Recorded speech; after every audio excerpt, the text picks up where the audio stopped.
Entrevista da semana. O tema da entrevista da semana é Oficina de Parentalidade, com a juíza Vanessa Alfiero da Rocha. A jornalista Gabriela Halpe conversou com a magistrada sobre o assunto. Acompanhe. Doutora Vanessa, em que contexto surgiu a Oficina de Parentalidade e qual o principal objetivo desse trabalho? A Oficina dos Pais é fruto de uma reflexão sobre o verdadeiro papel do Poder Judiciário. Um Poder Judiciário não mais como mero aplicador da lei, mas como um protagonista da cultura de paz, que se preocupa com a transformação qualitativa das relações humanas.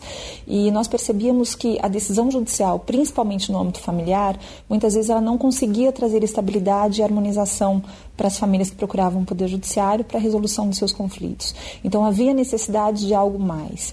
E foi então que começou a educação parental.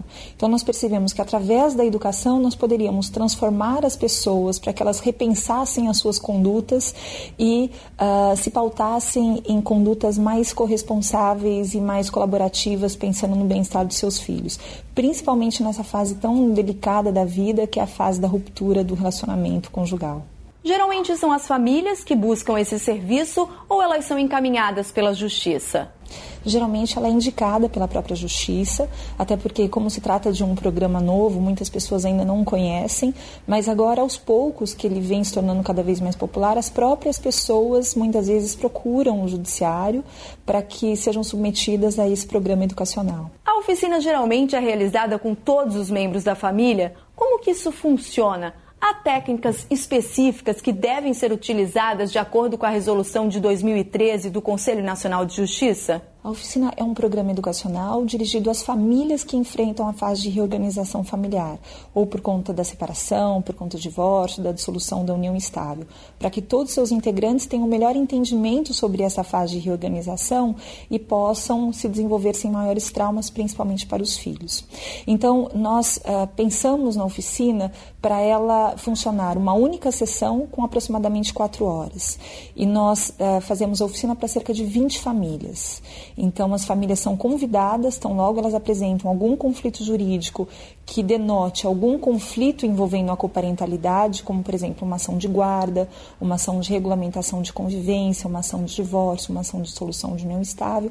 Então, tão logo recebemos esse processo, convidamos a família para que participe desta oficina. E nós recebemos 20 famílias na mesma situação. Recebemos tanto os pais, porque nós temos a oficina dos pais, e também recebemos os filhos de 6 a 17 anos de idade que participam da oficina dos filhos. E quais os integrantes do Poder Judiciário que atuam nas oficinas de parentalidade com as famílias? Na verdade, a oficina já é um programa multidisciplinar, é fruto de um diálogo entre o direito e outras áreas do saber, como a psicologia, a pedagogia, a assistência social. Então, os nossos instrutores que participam da oficina e que transmitem aos pais e aos filhos as ideias que queremos passar sobre uma coparentalidade mais colaborativa, eles também integram uma equipe multidisciplinar. Nós temos psicólogos, assistentes sociais, mediadores, advogados com perfil colaborativo, dependendo de cada comarca. E as famílias geralmente são receptivas ao receber a oficina?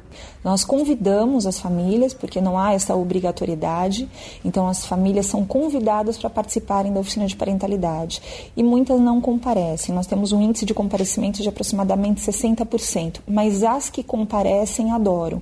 Então nós temos um índice de quase 99% de aprovação da oficina, pessoas que recomendariam a oficina para outras pessoas também. Falando especificamente de divórcio e separação, qual é o conflito mais evidente abordado nas oficinas? O problema é que as pessoas elas já vivem numa cultura do medo que é baseada na competição, na imputação recíproca de culpa. E essas pessoas, quando abordam um conflito, tendem a abordá-lo de forma destrutiva. Principalmente se elas estão vivenciando um processo psicológico do divórcio, em que elas sentem tantos sentimentos fortes, antagônicos, como raiva, frustração, necessidade de se vingar do ex. E essas pessoas, não sabendo enxergar no conflito uma oportunidade para o crescimento, acabam levando para o processo todos esses fortes sentimentos e acabam transformando o processo num campo de batalha. E o mais triste é que essas pessoas, embora bem intencionadas, embora desejem o melhor para os filhos, acabam arrastando seus filhos para o meio do conflito. Como que elas fazem isso? Elas falam mal um do outro para os filhos, usam os filhos como mensageiros para transmitir recados ao ex que deixarão o ex frustrado, tenso, magoado. Usam os filhos como instrumentos de vingança apenas para atingir o ex. O que nós passamos para os pais é que o divórcio não é o grande vilão da história. E atualmente, como a experiência nos mostra, o divórcio tem se tornado cada vez mais frequente. Aqui no Brasil, o IBGE revela que cerca de 30% dos casamentos terminam em divórcio. Mas ele não considera para esse percentual separação de fato e nem dissolução de união estável. Então, se a gente levar em consideração também essas realidades, nós veremos que o índice de relacionamentos que acabam é bem maior do que esses 30%. Nos Estados Unidos, 50% dos casamentos terminam em divórcio. Então, realmente, o divórcio tem se tornado um evento muito comum na vida das pessoas, mas embora comum, embora não seja mais tabu ser uma pessoa divorciada, o divórcio é ainda um evento que causa muito impacto na vida das pessoas. E não só na vida daqueles que resolvem se divorciar, mas principalmente na vida dos filhos. Mas o que nós queremos passar para eles é que nem por isso o divórcio tem que ser traumatizante para os filhos.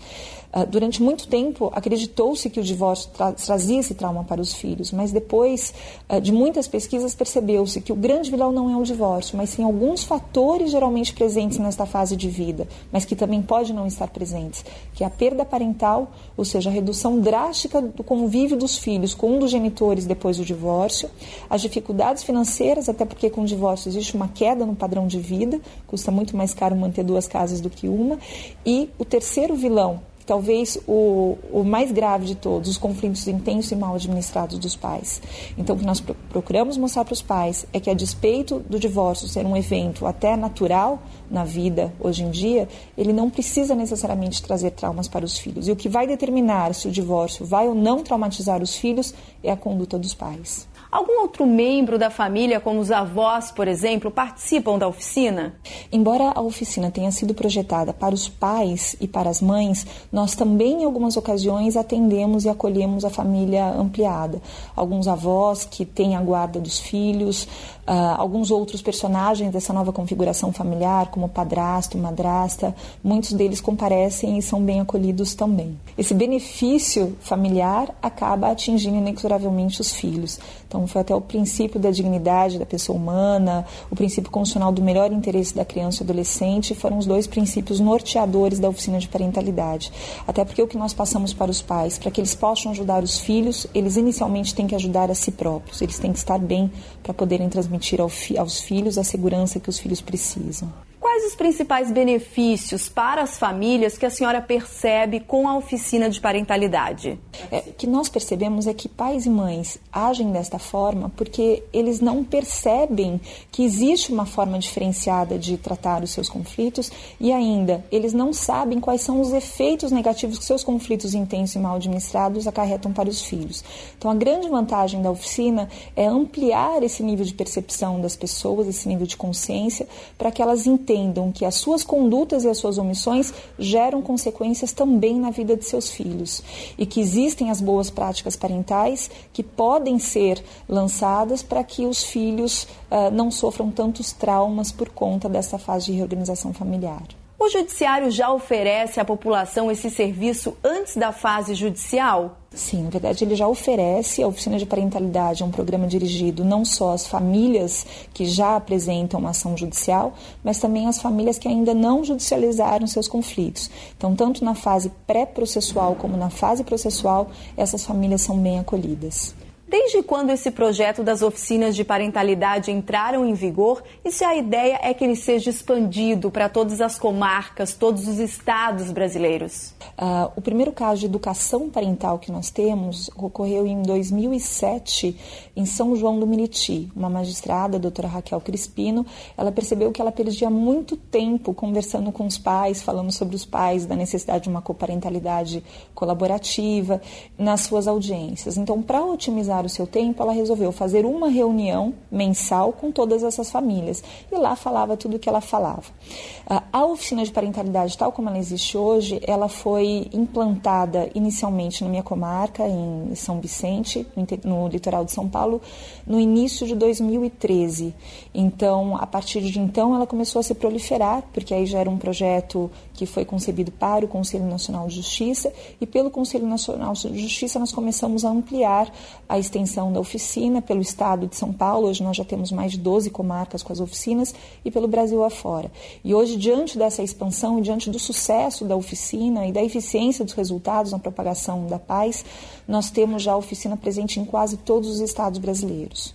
E a tendência é que a gente aumente ainda mais o rol dos estados já contemplados. E como que a senhora percebe que tem sido o retorno das famílias com as oficinas? A recepção foi excelente, nós já trouxemos um curso de capacitação de instrutores aqui há mais ou menos 2 anos e desde o início a própria doutora Vânia Peterman, que hoje está à frente da Escola Judicial, da área pedagógica, ela acolheu muito bem esse projeto e ela vem propagando pelo estado afora.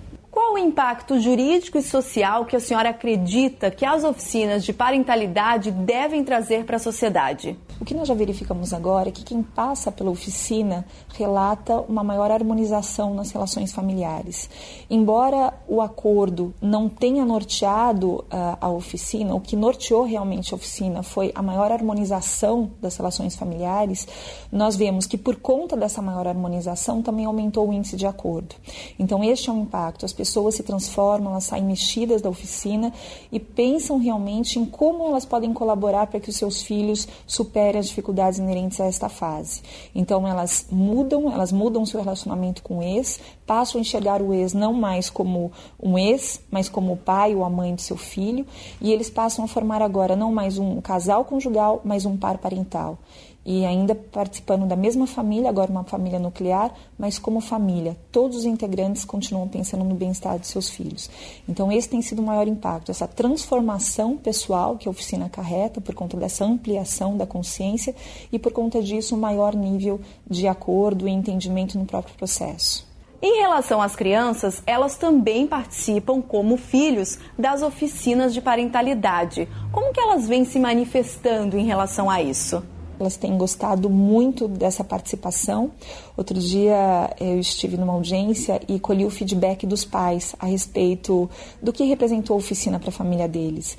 E os pais falaram, olha, nós gostamos muito, mas os nossos filhos gostaram tanto que eles nos perguntaram quando vocês vão separar de novo para eu poder voltar para a oficina. Então, eu acabei acolhendo-os novamente. Tem sido um momento muito importante para que os próprios jovens, as próprias crianças, encontrem um espaço seguro para expressar os seus sentimentos. E um espaço que eles não encontram em nenhum outro local, pelo menos um espaço livre de julgamentos, de conflitos de lealdade.